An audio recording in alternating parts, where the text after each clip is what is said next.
आज हम बात करेंगे मेंडलीफ की आवर्त सारणी पर, उसके नियम, गुण और दोष पर चर्चा करेंगे। मेंडलीफ ने अपनी जब आवर्त सारणी दी तो मेंडलीफ ने अपने समय तक ज्ञात सभी 63 तत्वों को, 63 तत्वों को परमाणु द्रव्यमान और उनके भौतिक तथा रासायनिक गुणधर्मों के बीच संबंध का अध्ययन किया। मेंडलीफ ने मूलतः जितने भी 63 एलिमेंट उनके समय पर पता थे, ज्ञात थे, उनके परमाणु द्रव्यमान मतलब उनके एटॉमिक मॉसेस और उनके फिजिकल और केमिकल प्रॉपर्टी के बीच रिलेशन की स्टडी की और इस स्टडी के आधार पर उन्होंने अपना आवर्त नियम दिया। मेंडलीफ ने अपना पीरियोडिक लॉ दिया जिसमें उन्होंने कहा कि तत्वों के जो गुणधर्म है वो उनके परमाणु द्रव्यमान, एटॉमिक मॉसेस का आवर्त फलन होते हैं। मतलब उन्होंने बताया कि the properties of elements are a periodic function of their atomic masses. मतलब यह है कि जब तत्वों को उनके बढ़ते परमाणु द्रव्यमान के क्रम में जमाया जाए तो तत्वों के गुणधर्म जो होते हैं वो एक निश्चित टाइम इंटरवल या पीरियड के बाद में, जिसको हम कहते हैं आवर्त फलन, निश्चित टाइम इंटरवल या पीरियड के बाद में रिपीट होते हैं। इसलिए आपने उनको कहा कि जो गुणधर्म है वो परमाणु द्रव्यमान के आवर्ती फलन है। हालांकि मेंडलीफ ने यह निष्कर्ष बड़े मजेदार ढंग से निकाला था। मेंडलीफ ने उन्होंने सभी ज्ञात जो 63 तत्व थे उनके उन्होंने कार्ड बनाए थे और प्रत्येक कार्ड पर उन तत्वों के गुणधर्म लिखे और गुणधर्म भी बेसिकली उन्होंने, मेंडलीफ ने जो गुणधर्म लिखे थे वो बेसिकली जो वो तत्व हैं उनके ऑक्साइड और हाइड्राइड बनाने के गुणधर्म को उन्होंने बेस बनाया था। और फिर समान गुणधर्म वाले तत्वों को उन्होंने जब अलग किया तो उन्होंने देखा कि अधिकांश तत्वों को एक आवर्त सारणी जैसी स्थिति में जगह मिल गई जिसमें वो परमाणु द्रव्यमान के क्रम में भी अरेंज हो गए। तो फिर उन्होंने गुणधर्म और परमाणु द्रव्यमान के बीच में रिलेशन दिया कि तत्वों के गुणधर्म उनके परमाणु द्रव्यमान का आवर्ती फलन होते हैं। मेंडलीफ की आवर्त सारणी में अगर हम पीरियड या क्षैतिज पंक्तियों या आवर्त की बात करें तो 7 पीरियड क्षैतिज पंक्तियां अर्थात आवर्त और 8 समूह या ऊर्ध्व स्तंभ है।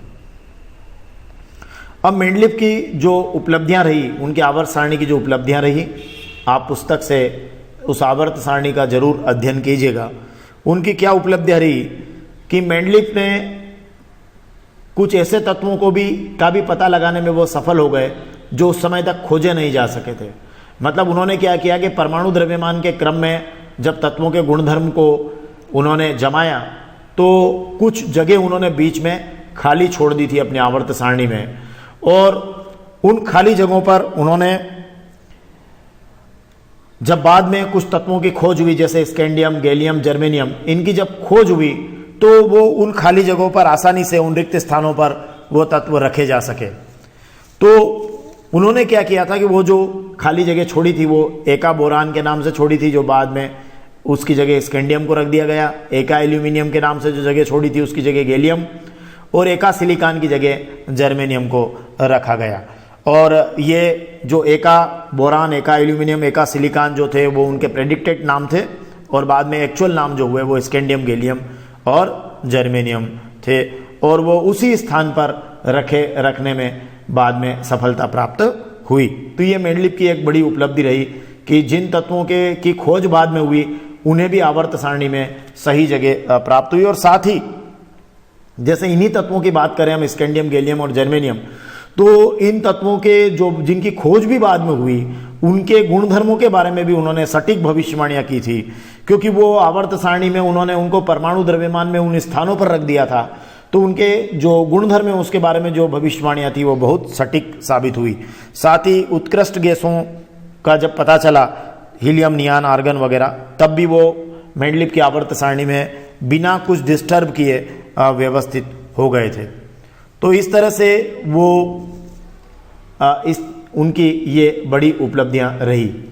साथ में मेंडलीफ की कुछ जो आवर्त सारणी रही कि वो फेलियर क्यों हुई, बाद में असफल क्यों हुई और आधुनिक आवर्त सारणी में उनकी किन कमियों को दूर किया गया, ये भी बड़ी महत्वपूर्ण बात आगे जाकर हम पढ़ेंगे। तो मेंडलीफ की जो आवर्त सारणी की जो सीमाएं थी या कहें लिमिटेशंस या कमियां थी, उसमें सबसे बड़ी कमी यह थी कि हाइड्रोजन का उसमें स्थान बेहद अनिश्चित था। मतलब हाइड्रोजन का अनिश्चित स्थान आप कहें कि आप उसमें बता सकते हैं कमियों में सबसे पहले कि हाइड्रोजन का अनिश्चित स्थान, क्योंकि मेंडलीव की आवर्त सारणी में क्या हुआ कि हाइड्रोजन को समूह 1 में क्षार धातुओं के साथ में रखा गया है, क्योंकि हाइड्रोजन भी क्या करता है कि वो उन्होंने उनके गुणधर्मों से उसको समझा कि हाइड्रोजन जो है वो क्षार धातुओं की तरह ही ऑक्सीजन, सल्फर, हेलोजन के साथ एक जैसे फार्मूला वाले यौगिक बनाता है। तो इसलिए उन्होंने कहा कि ये जैसे NaCl की तरह HCl, Na2O की तरह H2O, तो उन्होंने कहा कि ये इसे क्षार धातुओं के साथ समूह 1 में रखा जाना चाहिए। परंतु अगर हम देखें तो हाइड्रोजन तो जो है वो बड़ी चक्कर वाली बात हो जाएगी कि हाइड्रोजन तो हेलोजन मतलब फ्लोरीन, क्लोरीन, ब्रोमीन की तरह ही द्विपरमाणु अणु जैसे डाइएटॉमिक मॉलिक्यूल H2 के रूप में पाई जाती है, और साथ ही हेलोजन की तरह ही धातु और अधातुओं के साथ सहसंयोजी यौगिक भी बनाती है। तो फिर इसका मतलब ये हुआ कि इस हिसाब से तो क्या है कि हाइड्रोजन को 7वें समूह में हेलोजन के साथ भी रखा जा सकता है।